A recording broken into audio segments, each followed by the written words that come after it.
So now we are going to walk through how we set up our billing suite. We have integrated our platform with Stripe, PayPal, and Square if you choose to use any of these payment processors.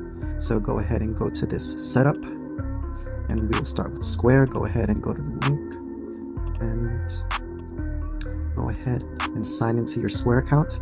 Go here to the left and click payment links, and then access the item that you previously created on your Square account, and you want to go ahead and copy this link.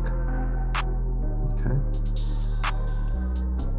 now that we have that set, just go ahead and save it, and you are done. So as you can see, a Square widget has appeared right here. So every time you want to take payment, you just want to go ahead and click this, and it will take you to your Square item. Okay, so if you choose to set up with PayPal instead, it is going to be the same exact process. So go ahead and log into your PayPal account, and we're going to go to sales and payment links and buttons.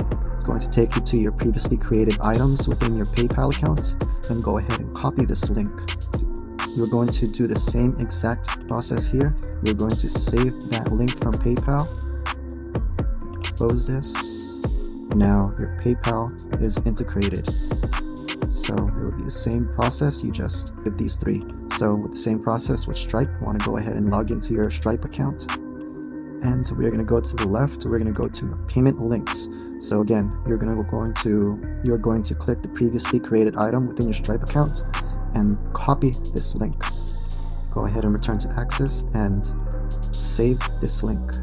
As you can see, your Stripe checkout link has been created, and you want to go ahead and open this. And again, you're going to charge whatever items you create within your Stripe account.